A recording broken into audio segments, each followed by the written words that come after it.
In this video, we're comparing the KTM690 Enduro R with the Honda XR650L. Now before you say we're comparing apples and oranges, stick around.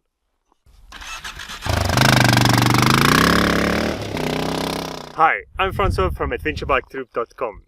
And we're going to compare the XR650L with the KTM690 Enduro R.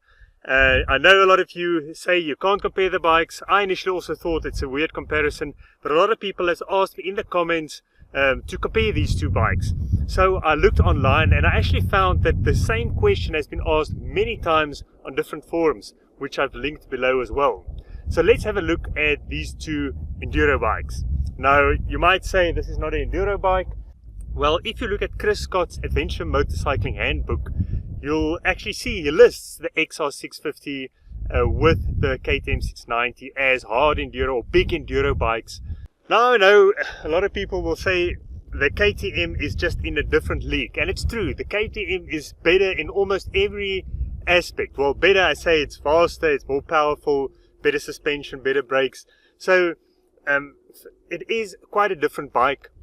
But if you want to do weekend trips, fit some luggage, maybe ride two up, commute, play a bit in the dirt, both of these bikes can do both things. So I say you can directly compare them. And even if you think of a longer trip, like a cross-continental trip from Cape Town to Cairo through Africa, for instance, you can compare a 1200 GS Adventure with something like an XR650 or a KLR, or even a 200cc Chinese delivery bike. And I know because we've ridden two Chinese delivery bikes through Africa for 3 months. You can check out the video somewhere up here. So you can compare any bikes. It just depends on what you want to do with the bikes. Now I haven't owned a 690 at Enduro R, a KTM 690 Enduro R, but I do know people who have owned them, and I've also asked online for comments from people who own 690s and with to share their personal experiences. So let's give this a go. And now we're going to start with the specs. We'll rush through them quickly just to see how different these bikes are, and then I'll give you my personal thoughts on the bikes. Now you can also check out the specs in the link below. It's at adventurebiketroop.com/KTM690. I want to take this opportunity to thank Gilbert for filling up my tank at this gas station on my way up the mountain, a video which you'll see next week. But Gilbert told me that on his new XRL he nearly burnt it down because he was riding on the freeway, or he was riding on the road, and his luggage pressed the number plate into the exhaust and it caught fire, and his jacket came loose and went into the rear wheel and locked up the wheel. So glad you're okay, bud, and hope the bike's fine. And thanks again for supporting me. If you want to support this channel by filling up my tank with gas, you can click on the link below in the description or on the screen at the buy me a gallon of gas link. I really appreciate it. Cheers. Now the first thing in the specs, probably the most important thing, is the price. When we compare these bikes, you'll see the KTM wins in almost every respect, but it is much more expensive. A new XR650L is $6,999 US, whereas the KTM 690 Enduro R is $11,999. I mean, you can get an Africa Twin for that price. So it's very expensive. It's almost double. If you look second-hand, you can get a lot of XRs second-hand in very good condition. They've been made since 1993 in the same specifications. So there's a lot of XRs available if you buy second-hand, not so much the 690 Enduro Rs. Then the engines, very similar size. This is a 650, well, a 644cc single-cylinder air-cooled motor. It's been around since 93, whereas the KTM has a 690. It's actually a 693cc liquid-cooled, very high compression. It's 11.8 to 1, whereas this is, I think, 8.3 to 1. Very low compression, which I like. More reliable, I think. Less stress on the engine. It can take dirty fuel. The tolerances are not as fine as on the KTM. It will last longer. The power, very important. The XR is about 44 horsepower, whereas the KTM is 74 horsepower. That's 70% more power on the KTM. So that's quite a lot, 70% more. Incidentally, I think that is exactly the price increase as well. It's 70% more expensive for 70% more power. What about the torque? Not as big a jump there. There's 42% jump from the 52 Newton meters on the XR650L, whereas the KTM is a 73.5 Newton meters. And the XR develops the torque very low down. What about weight? That's important consideration. The XR650L wet weight is 364 pounds, whereas the KTM690 Enduro R, the new one, is 350 pounds. So that's very close. It's a 1% difference. They're almost the same weight. Then what about power to weight ratio? Well, obviously if they weigh the same and the KTM is that much more power, there's a big difference. That's 0.13 horsepower per pound on the XR, whereas the KTM has 0.21 horsepower per pound. That's 69% more. Fuel tank, both have small fuel tanks. They're made for playing around, enduro riding. This is 2.8 gallons, very small for touring. The KTM is 3.6 gallons, a little bit more. They both would have more or less the same fuel consumption from what I found online. I get about between 15 if I ride poorly kilometers per liter, up to about 20 if I really nurse it, but mostly about 17 kilometers per liter, and that's what I've read up on the 690 Enduro Rs as well.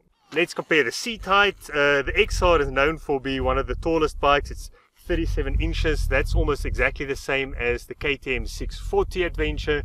The 690 Enduro R is, how much is that? 35.8 inches, so 1.2 inches lower. Not much in it there. Ground clearance higher on the XR, 13 inches. The KTM is 10.8 inches. Now if you want to know what 13 inches look like, check this out.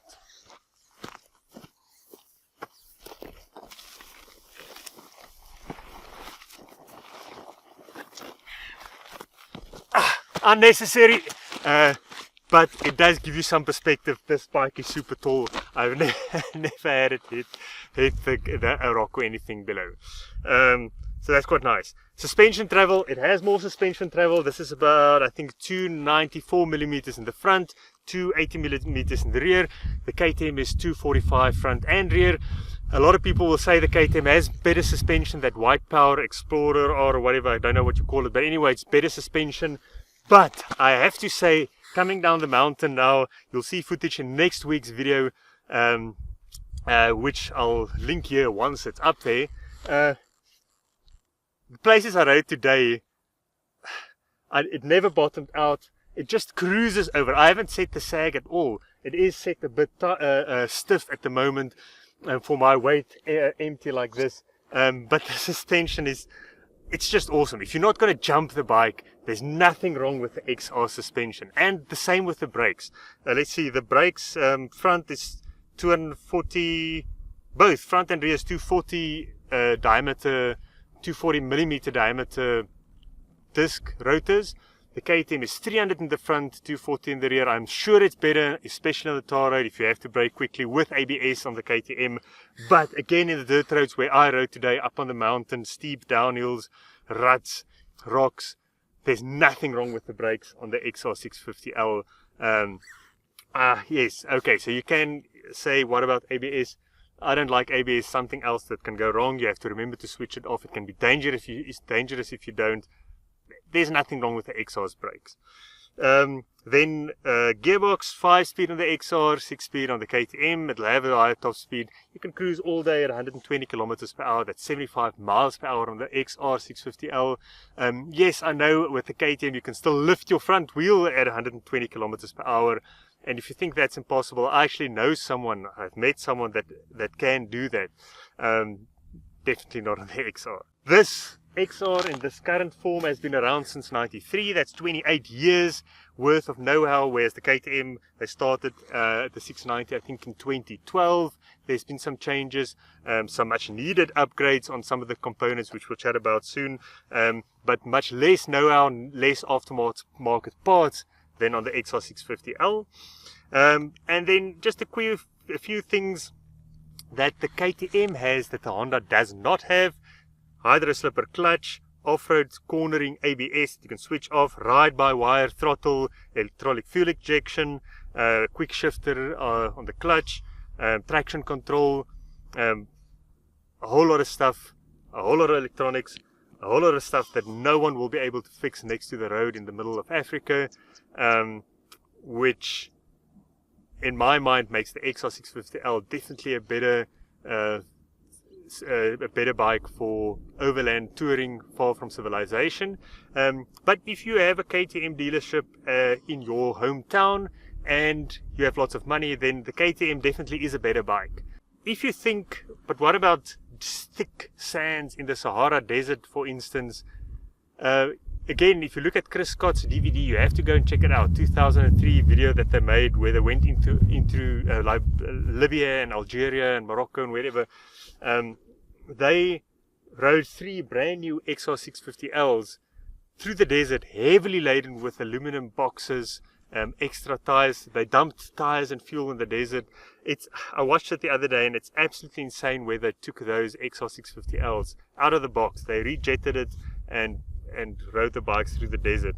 Now, a lot of people won't even attempt that on the KTM. It's not about the bike, it's about the person on the bike. And that brings me to the comparison of the two bikes. Nothing I did today in my 4-hour ride up the mountain would have gone any faster if I were on a KTM690 Enduro R. It might have been more fun, I don't know, maybe, I'm sure it would have been, but if I rode a KTM 690 and a better rider rode my XR650L in stock form, he would have beaten me completely. The KTM would not make me a better or a faster rider. I cannot reach the limits of the XR650L.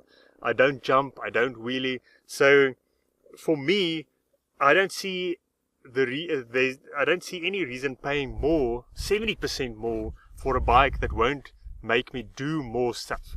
And in fact, I worry when I go where there's no cell phone signal and I ride on my own. I worry that something would go wrong. On the XR, there's nothing that I wouldn't be able to fix myself except if it breaks off. I understand the bike, whereas the KTM, a lot of people have said they take it to a KTM dealers and they don't even understand why the fuel injection gives problems. So let's have a look at what KTM riders said.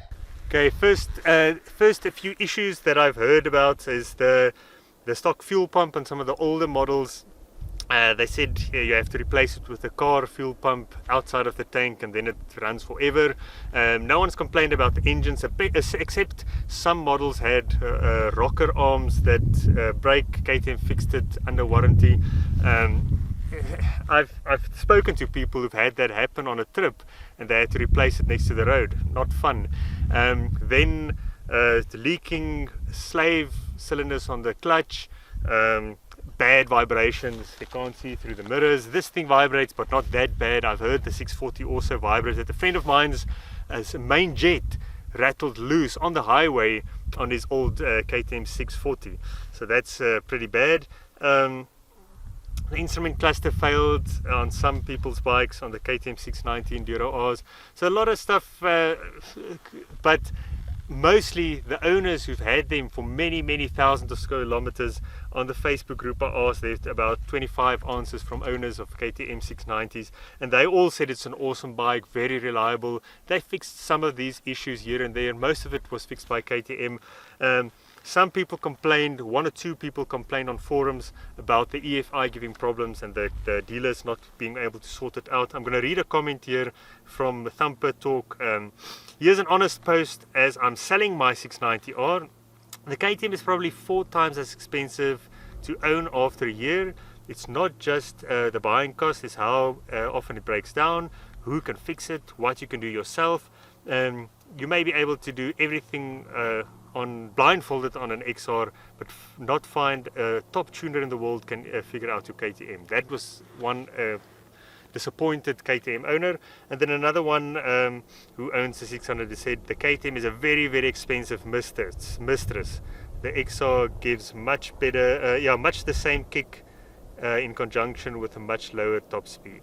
So there you have it. In conclusion, the KTM is miles ahead, or roughly 70% ahead of the XR650L, maybe even further on the tar road. But in a race from Cape Town to Cairo through the whole of Africa, I would not be surprised if the XR beats the KTM by a month, because it had to wait somewhere in the middle of nowhere for parts. That actually happened to someone on a 640 that had to wait a month or 6 weeks in Khartoum in Sudan to wait for parts. Whereas this thing you'll probably be able to get running with whatever you can find in your local spare shop, Chinese spare shop in Africa. And then the question is, would I ever buy a KTM690 Enduro R? And the answer is, if I had money to burn, I think I would. But as long as there's an opportunity cost, if I have to use money that I can use for a family vacation, or saving for early retirement, or fixing up my old Land Cruiser HJ45, then I don't think so. The XR650L can do everything that the KTM can do, especially with my capabilities. So for me, the XR is a clear win, and I'll see you next week.